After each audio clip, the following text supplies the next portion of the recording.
Welcome everyone to Fostering Self-Advocacy in the virtual world and beyond. I'd like to introduce you to all of our speakers for this session: Brianna Gower, Director at Young Leaders and Advocates Network, and Elijah Fagan Solis, Statewide Youth Empowerment Coordinator at Young Leaders and Advocates Network. I'd also like to thank our closed captioner for being here today. I encourage you all to complete the evaluation for today's conference. I'll put a link in the chat box, and you will also be receiving a copy of the link via email. I will now pass it off to our presenters to begin, and thank you very much.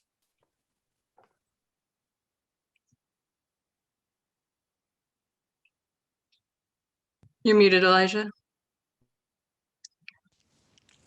Hey, is it Friday?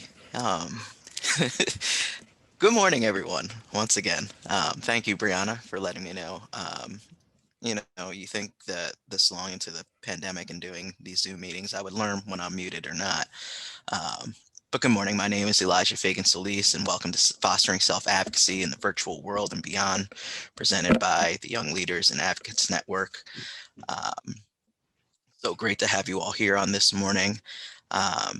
I am the Statewide Youth Empowerment Coordinator, or I might be the Statewide Youth Engagement Coordinator, depending on the day that you ask me, because I always get my title mixed up. But my pronouns are he or him, and I am grateful to have you all here this morning. And as Helen said, I'm joined by my wonderful partner in crime, for lack of better words, Brianna Gower, who is our director. I know you already told me that I'm muted, but you want to say hello to the people this morning, Brianna? Yes, thank you. Good morning, everyone. As Elijah said, my name is Brianna Gower. I am the director of the Young Leaders and Advocates Network, and my pronouns are she, her, and I'm excited to talk with you guys today about self-advocacy. Absolutely. So just before we get into our presentation, we always like to share a little bit about who we are as a network. So we, as the Young Leaders and Advocates Network, are a statewide network run for and by young people with disabilities. We're dedicated to uniting and empowering young people across the state. We like to, and we do ensure that young people are authentically and meaningfully involved in all decisions that affect them and us, because we are peer run. So, and together we change systems so that young people can get the support they need with the respect and dignity that they deserve. We really embody the whole youth movement and kind of disability rights movement mantra of nothing about us without us. And yeah, so a little bit more about us. Like I said, we really are proud of the fact that we are run for and by young people with disabilities. We're with cross systems experiences as well. So young people with disabilities between the ages of 14 and 30 can become a member of YLAN, as we like to call it for short. We provide empowerment, networking, training, and advocacy opportunities for young people with disabilities. We also provide different training and consultation to support partners, to support self-advocacy, like we're going to be talking about a little bit here today, increase youth-guided practice and youth engagement, to implement youth peer services for youth with disabilities as well. And we also organize and participate in regional, statewide, and national advocacy efforts on issues that are important to young people. So yeah, we represent and we bring youth voice to the table. So after, listening to us, or even if something is sparked in your mind from me sharing about that a little bit, feel free to reach out to us. Our contact information will be at the end of the slide, and I'm sure with the information that's handed out for this conference. Also a note, we are proudly housed within the Western New York Independent Living Center. We're the newest family of their agencies. So we make number 6, and it's a really great fit to be within an independent living center, so that, and we'll be talking about that a little bit later today. So just to go over some of the learning objectives today, Um, we are going to be discussing different strategies for supporting self-advocacy for students with disabilities. We're going to go over some best practices for virtual youth engagement, increasing participation in school activities such as CSE meetings. We're going to go over what helps and harms in engaging students with disabilities. And finally, kind of close up with the beyond.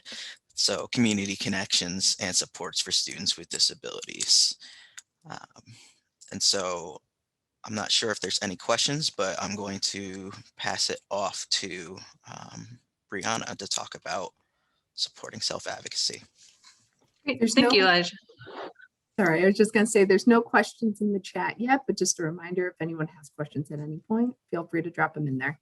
Thank you, Helen. Thank you. Yes. So when it comes to it, self-advocacy is incredibly important for young people, especially young people with disabilities. And self-advocacy is the ability to speak up for yourself, the things that are important to you and what your wants and your needs are. Being able to make informed decisions about the supports that you need, and working collaboratively with others to make sure that, you know, those needs, those goals are addressed. And when it comes to self-advocacy, even though it's advocacy for the self, that partnership and collaboration and support from adults as well is important too. So I'm going to talk a little bit about, you know, what it really means to be a self-advocate, the steps that young people need to take, and the steps that adults and in young people's lives can take in order to better support them in their self-advocacy efforts. Next slide. So when it comes to becoming a stronger self-advocate, it can really be broken down into 4, different steps. So the first is getting to know yourself. So figuring out what skills you have and what skills you need to work on. So when it comes to a young person, being able to explore, what areas of their life are they strong in, and which areas do they need to speak up more on. So for example, for myself as a teenager, I had a great relationship with my teachers. And I was honestly the teacher's pet in most of my classes because I was one of those people that enjoyed school. And so I had a great relationship with my teachers, and it was easy for me to communicate with them and find ways to communicate with them. But I struggled outside of that. So I participated in sports, and I got intimidated, talking to coaches, talking to other individuals, and I didn't really have that relationship. So there were certain parts of my life where I felt more comfortable speaking up for myself, and other places where I did not, because the situation, the circumstances, and the people involved were different. So being able to get to know yourself is helpful. And something else was I often did better being able to communicate through email or text or something where I was able to sit down and write out my thoughts, but struggled with anxiety in person, that fear of confrontation that was happening. So first step, getting to know yourself and figuring that out. The next is learning about your rights and responsibilities. So once a young person decides which areas they want to become a stronger self-advocate, it's important to learn the rights in those areas and how to responsibly advocate for those rights. So for example, the right to a reasonable accommodation at school or work. Or knowing what a reasonable accommodation is and how to ask for one. I myself, I should have said a little bit about myself before I got started, but so, we talked about how as a network, we're run for and by young people with disabilities. So that means myself too. I am a young person with a disability. I have also experience in the mental health system. So since I was, in my early teens, I navigated different services. And in high school, I had a 504 plan. I didn't know I had a 504 plan. All I knew was that sometimes I communicated a little bit differently with my teachers, with others in my life, and that my schedule looked a little bit different. And if I was having difficulties with my health issues, I could go to the nurse. That's really what I knew. It wasn't until way later in life that I even knew that I had something called a 504 plan. um, and this became a challenge when I transitioned from high school to college because I didn't realize that those were supports that were provided to me in high school that I would need to ask for when I was in college, and that I could ask for them when I was in college.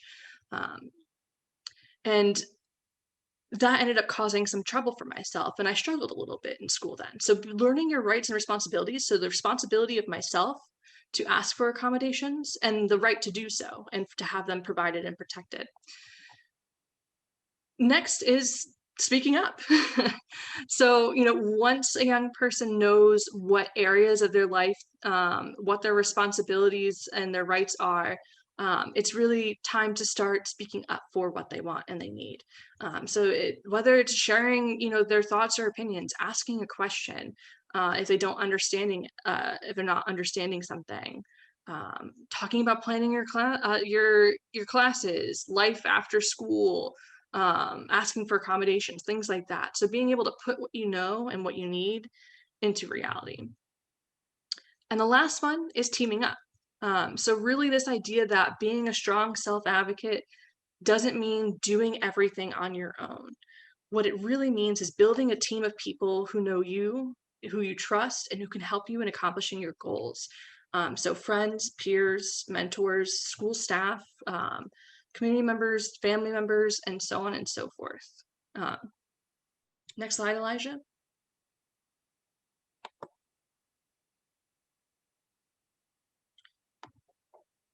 So when you kind of take the look at those different steps for becoming a stronger self-advocate from a different perspective, here's what this really means for adults, educators, and those in a young person's life, supporting them in their self-advocacy journeys.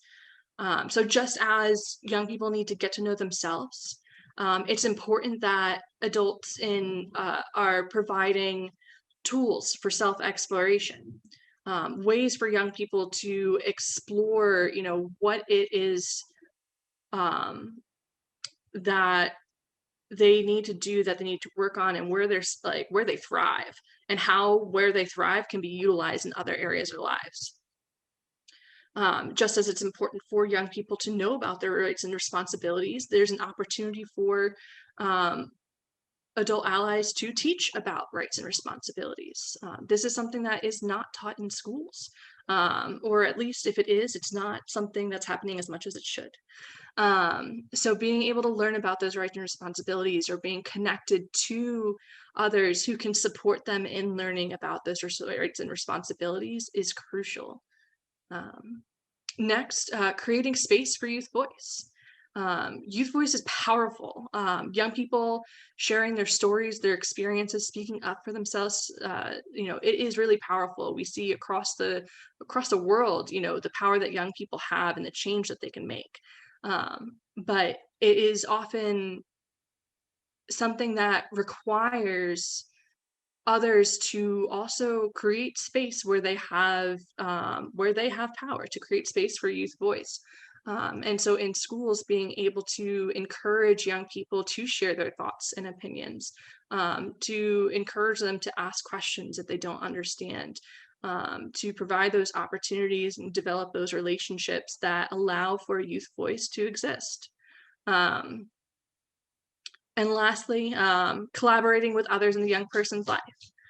So ensuring that educators, families, students, and different members of the communities or peer supporters are, all working together in supporting that young person on the same page, and, working smarter, not harder. Ultimately, teaching self-advocacy skills will benefit young people throughout their school lives and far beyond into adulthood. This is something that we see through research and talked about in something that's called the Guidepost for Success, which will be discussed a little bit later. Next slide. So when it comes to preparing students to lead their IEP meetings or CSE meetings or any kind of meeting in which a young person is being supported, we see similar notions here. So help them understand their rights. So do they understand what IDEA, what this meeting even is? I mentioned earlier how I had a 504 plan in high school and I didn't even know that that was a thing. That there was, if certain supports weren't working for me, that I could say something about that, that I could bring that up, that I could offer solutions that I thought worked better for me. So ensuring that young people understand their rights when it comes to different meetings, helping them get to know themselves, so their strengths, interests, and challenges they face, creating school, work, and independent living goals, and also exploring, what parts they feel comfortable leading. When young people are, stepping up and taking the lead in different meetings or opportunities regarding their education, it doesn't have to be all or nothing. We don't necessarily need to have young people jumping in and automatically, doing everything. We can take time to learn. We can take time to gradually increase those opportunities and ensure that young people are leading that transition for themselves too, having that discussion, that conversation. So it's incredibly important to explore with a young person where their comfortability is, and then also support them in pushing beyond that comfortability. And lastly, practice, practice, practice. So creating opportunities where young people can practice taking the lead, where they can practice, asking those different questions. And this is where peer support is helpful. So it's not necessarily on educators or others, as long as a young person is supported in figuring out who in their lives they can, do these types of things with. And ultimately, the benefit is that students who lead their IEP meetings tend to have higher graduation rates, go to college more often, and make more money in jobs after high school. So this is not just about, supporting youth voice, but it's also supporting their success, which is ultimately our goal here. Brianna, may I jump in with the question from the chat? Of course. Awesome. Someone asked, could you elaborate on tools for exploration or provide some examples? Absolutely. So when it comes to exploration, this could be different self-assessments. So for example, I believe it's the National Collaborative on Workforce and Disability, but there is a toolkit that is Am I Learning to Lead? So it's almost like a checklist and questionnaire where you can go through and figure out, what they are and aren't doing, what steps they're taking in order to take more control in their lives. So it could be different. It could be different assessments. It could also be different activities that are done. Kind of getting creative with it. So ultimately, that's something where it's helpful to know what works for, that young person in particular, in terms of, that self-exploration. Are they more of a kind of written down assessment kind of person, or are they more of a visual person? Maybe, some sort of vision board is created or some sort of activity is done to explore that. And there are lots of activities out there that I don't have immediately in my pocket, so to speak, to provide to you, but we'd be happy to share different activities that could be utilized for this as well. Awesome. Thank you. I put the link to Am I Learning to Lead in the chat box for anyone who may be interested. Fantastic. Great, thank you. And there's a companion version of that, I believe, for the supportive perspective, so not necessarily the young person's perspective. I think they have multiple versions. Awesome. And so speaking about getting creative, when it comes down to it, putting the relationship before the academic rigor, so to speak. So there's obviously time restraints, there's certain curriculum that needs to go through, but when students and adults feel safe, seen, supported, they experience positive emotions, which boosts cognitive resources for learning. So really, ultimately, that relationship is important, and through that relationship, you're able to learn more about the young person and what works for them and what doesn't, and then able to support them in learning that too.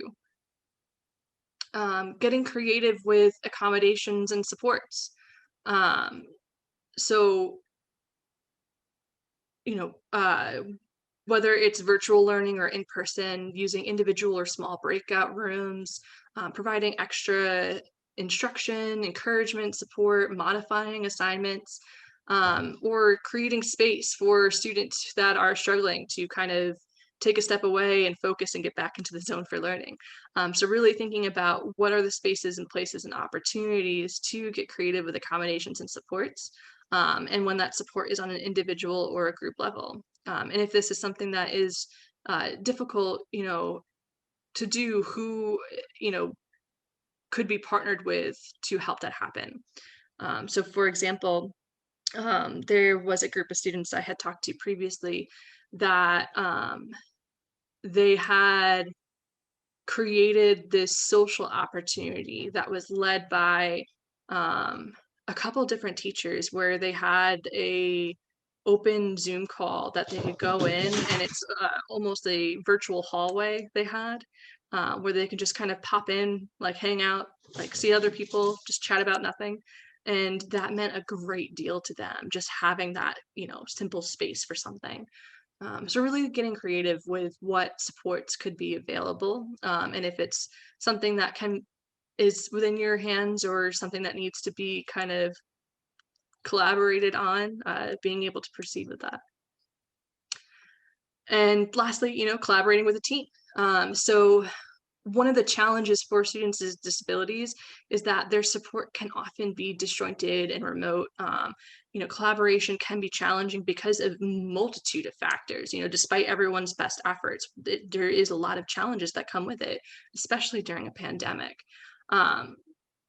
So being able to find ways for that collaboration to happen, and to also work with families and parents and caregivers in that support as well, and getting on the same page with what next steps need to happen.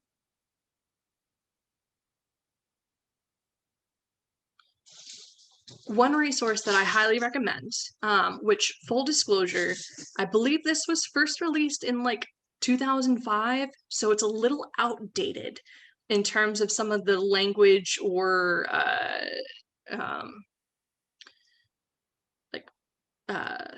federal offices titles might have changed or things like that. So there might be some outdated language in here, but ultimately the 411 on disability disclosure is a really great workbook that helps young people and those supporting them think about and practice, disability disclosure. Because when it comes down to it, engaging in self-advocacy has a lot to do with young people with disabilities also disclosing that they have a disability, or choosing what information they do and don't share. And this workbook helps them kind of process, how to make an informed decision about whether or not to disclose their disability and how to do that, and how it might impact their education, employment, or their social lives. So there's two versions of this workbook. There is the version that are for young people themselves, and then there's also the version that is for supportive adults to walk through. And I believe there'll be a link at the end for this, Elijah, if I'm not mistaken. Yes, you are not mistaken. It should be in our our list of resources that will be available. Yes. Perfect.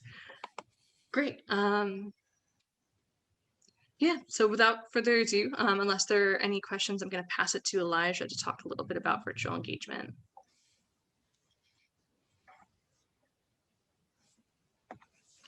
Okay. I'll take that. There's no questions at this time, but that's all right because we still have the end for questions. And so I'm going to get into talking a little bit about virtual engagement and increasing participation in different school activities. And, one of the things that, to start with are the barriers to engagement that I'm sure, some of us have experienced. So, research has shown that teaching the relevance of course content, helps students grow into engaged, motivated, self-disciplined learners. Um, but sometimes you still hear, when am I ever going to use this? That classic, I remember personally using that quite a bit. Um, when are we ever going to use this stuff? So, making sure that your course content, um, well, the barrier is that your course content doesn't necessarily relate to students' real life experiences. So trying to show the relevance of what you're teaching to life, it really adds a source of inspiration and motivation on a personal level. So you can, you know, when you show the relevance, you can make it fun, meaningful, try to be exciting, excitement about it. So an example, I mean, there's a couple examples I can give. I remember in ninth and 10th grade for myself, that's when I had to take global history. And I loved the teacher that I had personally. He was, a great individual. Um, but he was kind of just like monotone and was close to retirement and didn't really have passion. I got through the course, I was a great student. But then when I realized in college that I had to take Western Civ, which was basically the same thing, I kind of panicked a little bit. However, my teacher was my professor rather, he was really into history. So he literally made all those different wars and history come to life and was so much more engaging. And it kind of just helped me to realize, like, even though this, was stuff in the past, that it still has relevance to today because, right, we're doomed to kind of repeat our history.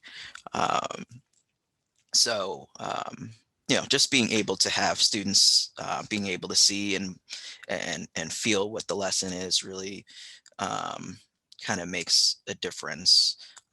Even with some of my, I used to, well, I still do, but I used to run these different types of events for young people. And one of the things that I love to try to share about, because I never really learned about and had to learn the hard way, was financial literacy. And so at one of the events that I was hosting in Long Island, there was a 14-year-old who hit me with that classic, like, I'm 14, what do I need to know about this? Um, but, it's to be able to relate it back to different goals that they might have, whether it's to get a car at 16 or, be able to move out of their parents' house and things like that. It makes, what can be very boring budgeting just that much more relatable. So another barrier to engagement is when instruction doesn't cater to the various learning styles. That can obviously limit students' abilities to take in information in ways that differ from, a preferred learning style. So using a combination of visual, auditory, reading and writing, and kinesthetic or tactile methods offers students the chance to learn in ways that they find both helpful, but also can be a little bit more challenging. It helps to challenge the mind. And when I get to it, Guidepost for Success talks about um, high expectations for all students. And so again, kind of going back to the financial literacy example, I mentioned how I learned some things the hard way. And so when talking about um, kind of like checkbooks and making sure like your accounts aren't, they're balanced and how much money is in there. Yes, some students have said, well, everything's electronic now. What are you using checkbooks for? But anyway, the story that I used to tell is how I had went bowling one night, and I thought I had more money in my account than I did. Apparently, my check hadn't hit just yet, and I went to McDonald's afterwards and got myself 2 McGriddles. Little did I know that I didn't have enough money, so they were running like a 2 for $4 McGriddle thing, but it really ended up costing me like $6. But I just wasn't going to argue because it's McDonald's; they do that stuff. It happens. But then I found out that I got hit with the $35 bank fee. So I have all these people laughing at me because I ended up paying $40 for 2 McGriddles. But it helped them kind of, again, with the funny story while it's creative, kind of link the importance of making sure that you have enough money in your account so you're not spending more than you should. Utilizing some of my credit victories. We also would use an activity where young people be able to work together in groups with peers, peer mentors, and in a scenario where they make a certain amount of money, figure out how they can budget their money to pay for, rent, or if they're going to buy a car or take the bus and things of that nature. So it really, again, it works with different learning styles. So each, student that learned one specific way or another way better, all of them get the chance to be able to take in that information and also be challenged in other ways. Another barrier to engagement might be that student confidence is declining, with COVID-19 forcing a lot of classes online. The education experience has drastically changed and students are under an incredible amount of stress. To be honest, I feel like I'm under an incredible amount of stress. This pandemic is hard. And so something that comes with that stress, with that stress comes significant strain on their confidence, which is a crucial element for success in education and higher education. So to kind of keep your students thriving, look for the students who are showing signs that they may have low confidence. Try to empower them with outside help that you may reserve for typically for after class or after school. You can even foster confidence by showing that you care. Going back to Brianna's example of the relationship that I'm also going to talk about between students and teachers. When you have a good teacher that really cares, believes, believes in your potential, that acknowledges your achievements, that really helps. And explaining even that your comments are opportunities to improve rather than for personal attack, that really helps. It's helping me even with Brianna as my supervisor when I feel like I'm struggling. She does all those different types of things. And it really helps me get back on track. And this is the workforce. But it's translatable to in schools as well. It's also important to realize that outside factors may be impacting your students. On top of the, school stressors, many students may be worried about other factors like finances. Maybe, one of their parents still struggling to find work. Maybe they're trying to live up to different expectations. Maybe they're trying to find a job to help out around the house. I know, some might have environmental stressors. I know like my nieces have shared with me that, sometimes they feel embarrassed to get on, remote learning days because they're embarrassed of their house, or there's other people there that might be screaming in the background and it's a very distracting environment.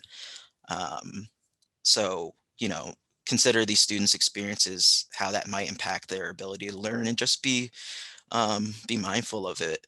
it's difficult. We're all trying to do our best. We're all going through this at the same time. And on top of that, also students might not still be used to online learning. I know, speaking from experience, I'm definitely someone who learns better in person. Um, in college, I wanted to go to college to be able to sit in the classroom rather than doing things online. And so with hosting, a majority or all classes online, it's an adjustment. Um, so,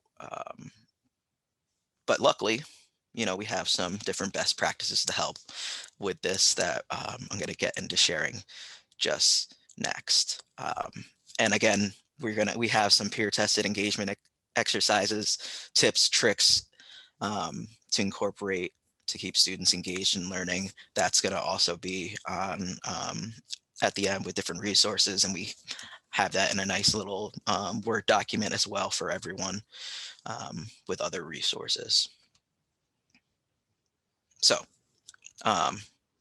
before I get into those best practices, kind of getting into what helps and what harms, I kind of talked about some of those things with the barriers, if we're not so understanding, or we're, trying to treat things necessarily as, the 2019 life when, I know some people still are struggling with internet in my areas and things of that nature. Um, you know, the access to education, there it's important to address. So we have this quote: "Learning is not a place; it's the relationship between the teacher and the student." Which again, I know Brianna kind of brought up, but it's so true. Nothing really drives engagement more than that positive relationship between the student and teacher. Um, Young people are not going to engage in learning in a way that supports them to thrive if they don't feel empowered to do so. So we can't expect students to learn without being connected. That connection fuels the engagement both in person and online. I have an example of this. This individual, Michael Williams, is a high school history teacher at Warren New Tech High School in North Carolina, and he wanted his students to gain self-advocacy skills. So when it comes to like the start of different major projects, he kind of initiates these need to know sessions where students, including those with disabilities, can meet with him, communicate what's on their minds. They have different sessions to create, secure space for students to express their needs, their goals, their different learning experiences. They ask whatever questions they may have throughout the project. And all these different checkpoints throughout the project, really encourages their self-advocacy skills, because again, self-advocacy on a basic level is asking for what you need and you want. So, when they don't understand something, or they have moments, use these moments to reflect on their experiences and their needs,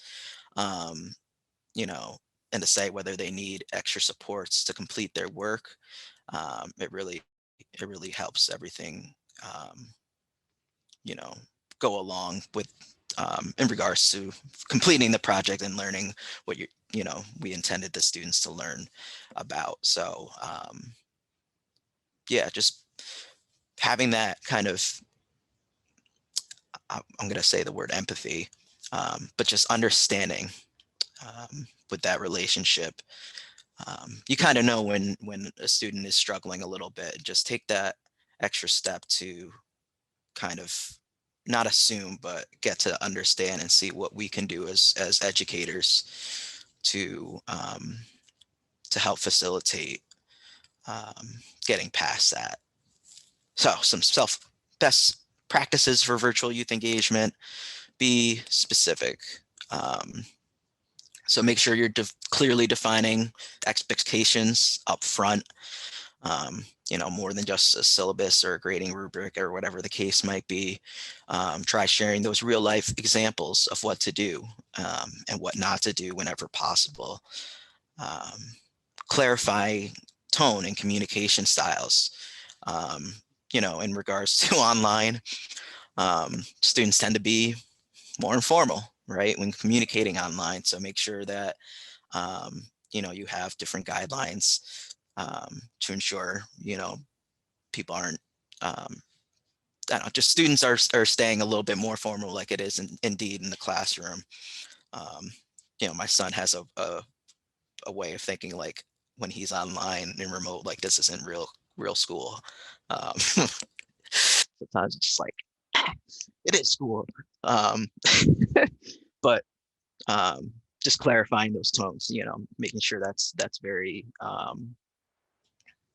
evident that yes, this is indeed school. Continuing encouraging the students' engagement. When you're home, you're able to hide behind screens. It makes it easy to check out or do the bare minimum. You can't see right now, but there's a TV to the left of me.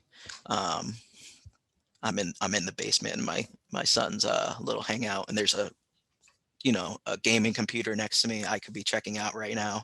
If I didn't have my camera on, you wouldn't necessarily know because I would just listen in and say what I need to. So just try to keep the conversation going. And it's going to take work, but trying to, requiring us maybe setting a minimum response length or for assignments, posing open-ended questions. But keep things simple at the same time. Sometimes too many resources or apps can be distracting and overwhelming to young people. Don't try to overcompensate for the lack of in-person instruction. Instead, stick with, a few trusted resources. Again, I mean, I'm no longer, a student in school, but like Brianna said, we are peers.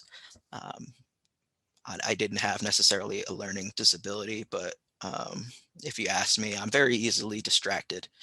Um, so like right now, I had to make sure that I turned everything off that's around me so that I wouldn't get, um, distracted. So just keeping things simple, not having too much resources, and being responsive also, but with limits. When it comes to being online.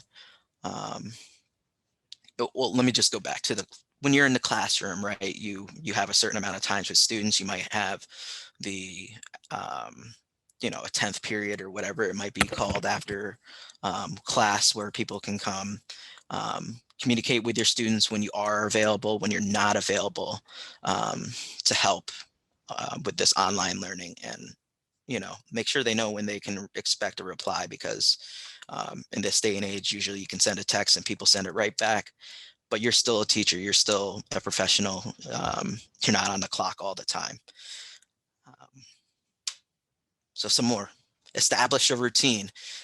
Create a basic class structure from week to week for consistency. When you know what to expect, students are going to feel more at ease. Create a separate space for students. Brianna kind of brought this up with like the virtual hallway. Um, you know, the students are missing out on those different social interactions that they would typically have with their peers before or after class. So if you're able to, try to create a separate online forum where they can, make introductions, they can talk, they can bounce ideas around, just socialize, get that kind of out of their systems. And then they can focus on class. Leverage different group activities. So group assignments are a good excuse for, additional peer interaction engagement. It allows for students to utilize their strengths and work on some of those different self-advocacy skills as well. So keep the group work manageable by breaking projects up into multiple steps with smaller assignments. You could do those different check-ins like the teacher in North Carolina that I shared. And it's also just good to keep checking in as well, period. I know I need that when it comes to work tasks. Number 9, adding a personal touch to your lessons. With schooling behind a screen and doing online assignments, it can sometimes feel like you're teaching yourself, or you're being taught by the computer. So, um, remember that learning is not a place, it's the relationship between the student and the teacher. So add personal touches. You could do introductory videos. You could use different pictures, whatever might help to, make the students feel more connected. And then 10, practice empathy and compassion. Like I said, things are going to go wrong. Thankfully, that hasn't happened just yet in this in this presentation, whether I expected it or not. Technology is going to be wonky. Communications and activities won't go as planned.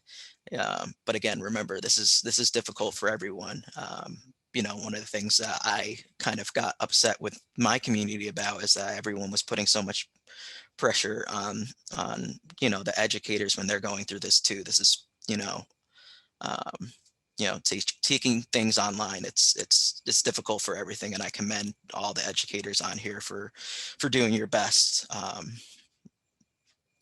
So assume the best intentions when it comes to your students. I think you're able to discern when a student is struggling or when they're not comfortable to admit it. And again, remember that you're all learning this together. Elijah, do you mind if I jump in with a question? Please. Awesome. We've got, in regards to the virtual hallway, are there specific apps that can monitor or limit what the students are posting? I would be concerned with the potential for bullying and the legalities behind it. With all of the extras teachers are doing right now, monitoring social engagement would be challenging. Interesting. I mean, for me, what comes to mind is just kind of using different breakouts in Zoom. I know that we're able to kind of poke in and out of those different things. I don't know if Brianna has any other examples. I think in that example, what they had done was they had identified someone within the school that was able to provide support with moderating a virtual hallway, so that it wasn't on the educators to do it themselves, but they collaborated with another individual within the school that provided that support. I'm not sure about any apps in particular that support that moderation.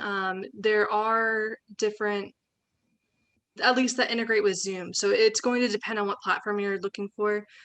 So if there are often programs that have keyword monitoring and different additions like that will flag different words, or similar to how on social media platforms, how they're set up, where it'll flag words, things can be reported, so on and so forth. But ultimately, when it comes down to it, for that space, I think that moderation is going to be an important aspect to it. But if I do, we'll look into resources on the moderation aspect and see if there's any other things that we can identify that would be able to support that without needing a specific individual in the room, so to speak. We also got a comment in the chat that says, regarding the virtual hallway, I used to set up a coffee hour for students to join every morning. We would just hang out just like we used to do before school in my classroom. It was a total non-academic space and the kids loved it. We sat around, drank our coffee, ate our breakfast, and invited other teachers in. Yeah, exactly. Pop ed. Love it. Yeah, that's exactly, that's exactly in line with the virtual hallway idea. And really, what we hear the most often from young people when talking about like what they feel they need, and it's that social aspect. So something as simple as,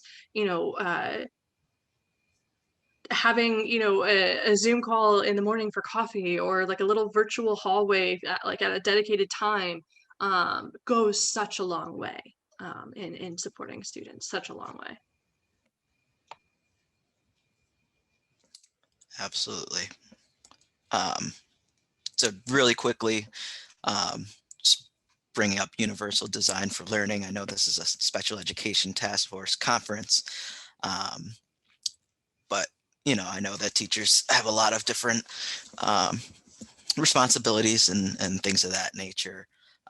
And so I don't want to assume that everyone is, just teaching students with disabilities, but even so, Universal Design for Learning is a framework for educators to remove different barriers and give all students the opportunity to learn.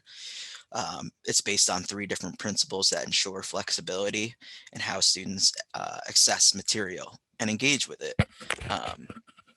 And it shows what they've learned. So while there is this little triangle graphic on here that talks about you know, the universal design is accessible, usable, inclusive. Yes, it is. But the three the three principles are actually engagement, or the why of learning, representation, or the what of learning, and then action and expression, or the how of learning. So basically, it's the design of instructional goals, assessments, methods, and materials that can be customized and adjusted to meet individual needs. And at the most basic, it's making learning universally accessible for all, and it benefits all. So that's always something that to keep in mind when doing and creating different lessons. Design it with all students in mind. And then I have my thing. Okay, I think I have one more slide for this little section. Getting into the creativity. I really love to hear about that coffee and breakfast. Made me wish I had a ham, egg, and cheese right now. But yeah, using creativity in how you teach. Remember to try to keep things fun and interesting. Using different lessons plans and activities, and utilizing different incentives if you have them. So one of the things that when I kind of got into this field that I'm in, I was running a mentoring service. Oh my goodness, sorry, mentoring program. It was career focused, teaching different soft skills and the like. And so different ways that I would use to engage people, instead of just saying like, hey, I know in different like professional trainings, we did different activities where we went and talked to people about, what was your first job? And, that can be a little bit maybe intimidating if you're a little bit more shy. But we would use, different bingo, and it would have different things like maybe someone can speak 2 languages, or this person is a fan of the New York Jets, or this person plays guitar. And, that kind of, to design that, you have to know a little bit about your students, but being able to do that, it helped with different conversations and for others to learn about each other, learning about strengths. It helped them with different, kind of sharing about, who they are. It was just like a little fun activity. We also would use, I would also use different Jeopardy templates. I don't know if anyone's ever done anything like that, but I would use that to teach disability history, which, going back to self-advocacy, understanding our history and our rights and responsibilities, that's a very important part. And so playing Jeopardy, it kind of made it a little bit, less just talking about a timeline of this is what happened. And did you know James Earl Jones used to stutter, and things of that nature. So using that bingo, and we do have a resource also for the disability history timeline in our resources. So you can kind of see some of those things, but I developed that into a Jeopardy. I use scenarios that are fun yet relevant for financial literacy, whether it's moving out of, the parents. And I know we're talking about students in kind of high school, but for the transition age, this is going to be on their minds. Whether it's a car, they want to, when I was in high school, I worked a summer job so I could create a hangout space like my son has right here, that I'm sitting in. So also getting back to the incentives, during the mentoring program, obviously there was different things that we needed them to complete. So if there was some different work like that, but they knew that, there was a fun game that they liked to play. Okay, well, let's get this done real quick, and we should have, enough time at the end to be able to play that game. And so it doesn't have to be like big incentives. It can be an incentive just like that. That doesn't really cost much money. So just using that creativity in how you teach. And if you're not so creative, again, you have a whole team. You can talk to other teachers and things of that nature. You can reach out to us, whatever the case might be. And you can also look at all the different resources that we've provided. So now getting into community connections and supports. I'm going to turn it back over to Brianna for a couple slides. Thank you. So when it comes to community connections and natural supports, really what's driving this is this idea of the whole person approach. And this concept is something that we're seeing more and more often, especially when talking about social emotional learning or those different efforts that are taking place across the state to incorporate that into education and schooling. So the whole person approach, it takes into account, the individual's vision for themselves in all areas of their lives and provide supported resources that they need to make that vision a reality. So that's also looking at what that is for them, within the school, within the community. A lot of what we talked about today, how there are outside factors that, we know are affecting young people's lives, that, ultimately the goal is to be supporting young people as they transition into adulthood. So what are the other things that are, part of supporting them in that way? And who are the people that are supporting them in those areas? Next slide. One thing in particular that I wanted to highlight is when it comes to community partnerships, a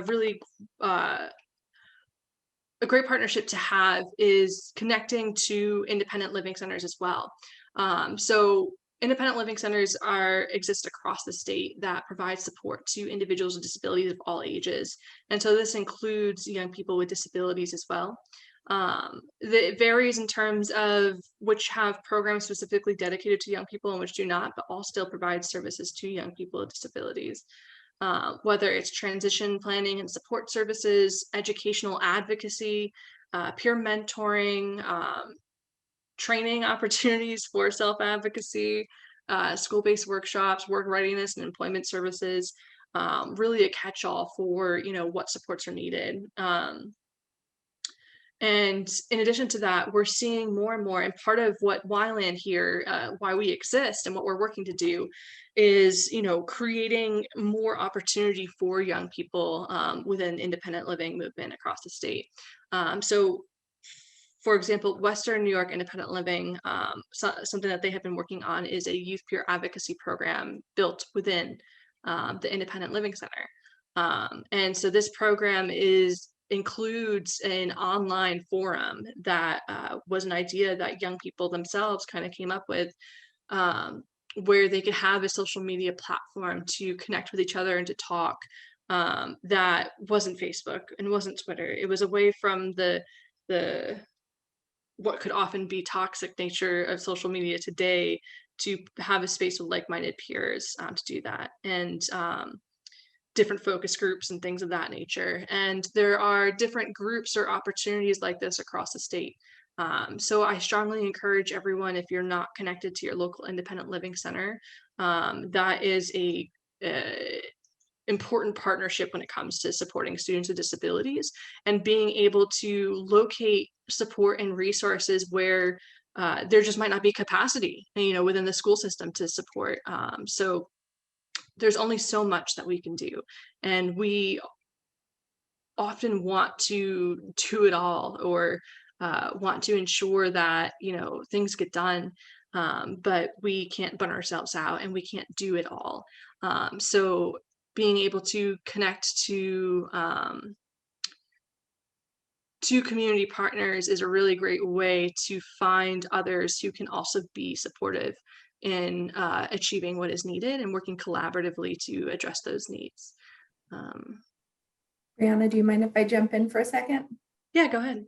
Awesome. So someone put in the chat, don't forget about libraries when thinking about community engagement, Yes. support, and leadership opportunities. And that came from, I won't say her name just in case, but from the Inclusive inclusive services at Brooklyn Public Library.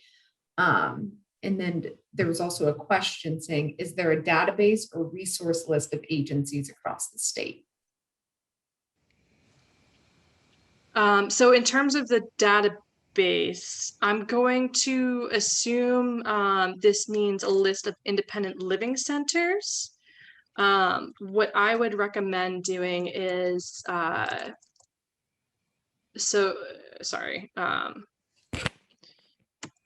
believe the New York Association on Independent Living has a link on their website with a list of all the local independent living centers. You can also find it on the state education department under Access VR, I believe it is. Let me find the link. I think it's NYSELC, NYSELC. Oh yeah, sorry, the New York State Independent Living Council.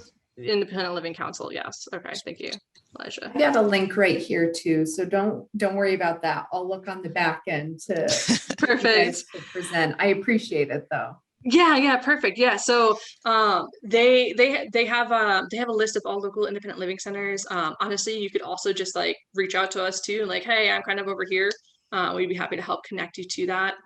And then just to bounce off of the library comment, libraries are fantastic resources to connect with. Actually, yeah, so the mentoring program that Elijah had talked about earlier, how I got involved in all of this was actually Elijah recruited me as a mentor many moons ago. And we would often we would meet in oh wait, that was the school's library, wasn't it? That was the school's library. That was the school's library. I'm blurring different things here right now. Well, there were other events that we would do that utilize were libraries for the events and meeting with students in the community. It's truly amazing how,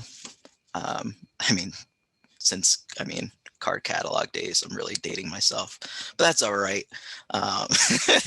How they've really imagined themselves and have grown with the times, for all the different programs and things like that. The gaming that they do there, it's a really cool hangout. Made me wish that I was younger to hang out with some of my mentees that were there. Yeah, it was a lot of fun. And there are different resource centers that different community organizations have out in the community too, that offer spaces, computers, things like that, that are able to support that as well. So something that I highly recommend is utilized. Yep. And so just to talk about a little bit more about the guidepost for success, that was something that was put out by National Collaborative on Leadership and Disability, I think, NCLD. This is also in the resources. Youth development and leadership. Youth development is a process that prepares young people to meet the challenges of adolescence and adulthood through coordinated progressive series of different activities, experiences, and things of that nature. It helps them gain skills and competencies. So youth leadership obviously is a part of that, and connecting young people to those different opportunities while in school and even after school, during the pandemic, post-pandemic. It really helps young people to control and direct their lives. And so different parts of what all youth need, self-advocacy, conflict resolution trainings, personal leadership, youth development activities like civic engagement, learning those different independent living skills. Maybe it's attending conferences, trainings, participating in different committees, opportunities to exercise leadership and build self-esteem, mentoring. That's how I got involved in this line of work. It's still very much something that I'm very passionate about, because that also builds, whether it's building relationships with different adults in the community, formally and informally, but also with peers, peer-to-peer mentoring.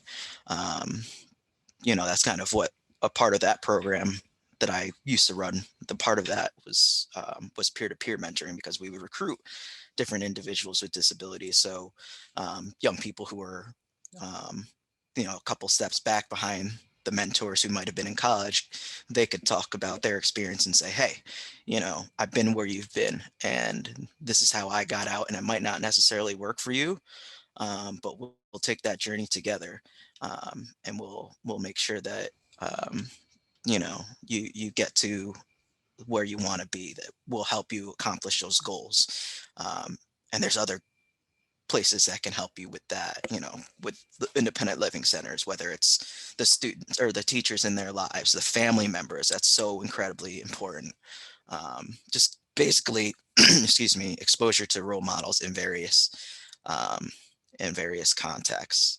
And specifically, youth with disabilities, they need those mentors and role models.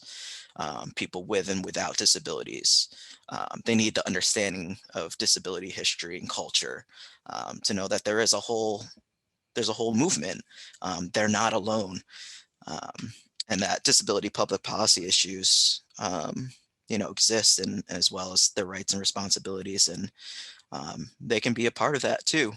Um, Fighting for that, utilizing their self-advocacy skills, um, and things of that nature. And so another part of that of the guidepost for success is the connecting activities. So young people need to be connected to different programs, services, activities, and supports to help them gain access to chosen post-school options. So whether that's trade school, or they're going into a job, or they're looking to, go to college. All youth need, mental and physical health services, getting connected to that, transportation, housing. They could use tutoring, financial planning and management. There goes the financial literacy piece that I'm really, please learn. Don't be like me and pay $40 for a McGriddle. Um, Connection to other services and different opportunities, different program supports through structured arrangements and post-secondary institutions, adult servicing agencies, and especially for young people with disabilities, learning or knowing appropriate assistive technologies, community orientation and mobility travel training, so that they can get accessible transportation, so they know their different bus routes, or they can get to housing and health clinics and things of that nature.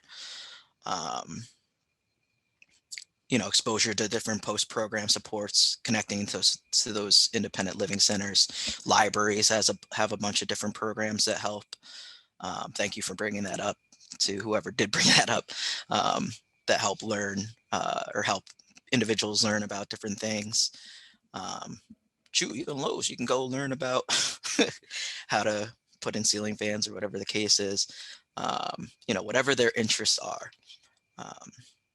Personal assistance services, so understanding and learning how to use attendants, readers, interpreters. Thank you to our captioner today as well. Benefits planning and counseling. That's something that's really definitely on young people's minds.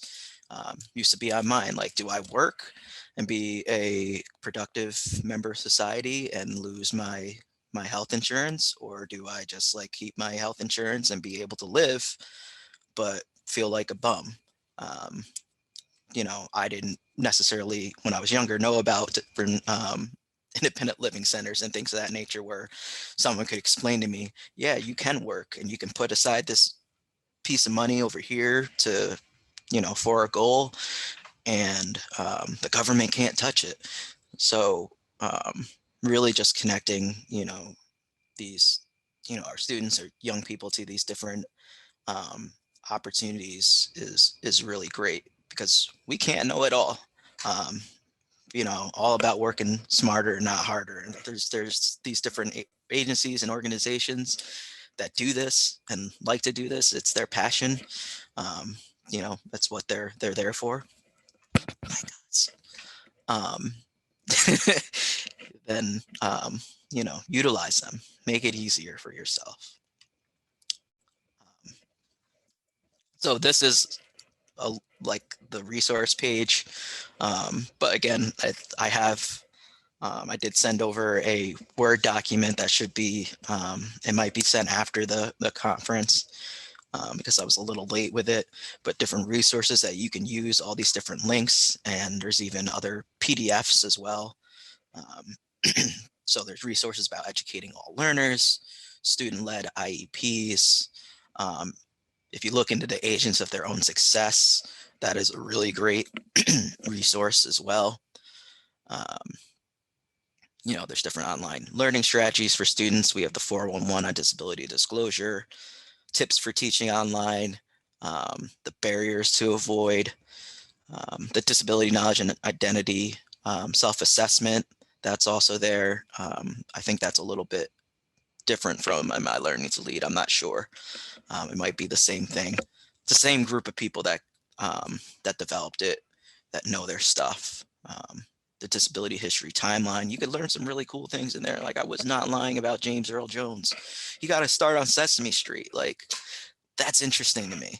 But yeah. So those resources will definitely be available. And, some contact info. Brianna, again, as a director, you can reach out to her. You can reach out to me. Both of us will make sure that you're getting your, whatever your inquiry is, that is being met. Or you can just email our info at YLAN, YLA network, ny.org. Check out our website.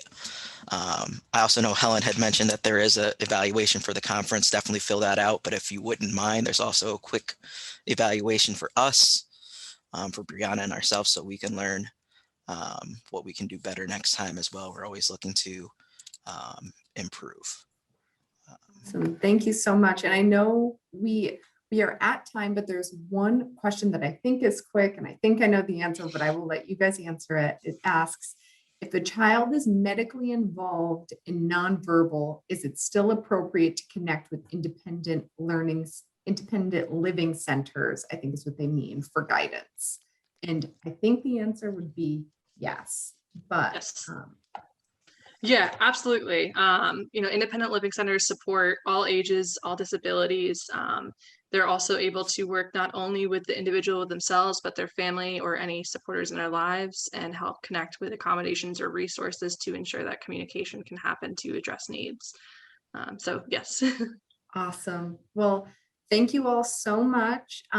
Enjoy the rest of the conference and have a great rest of your day.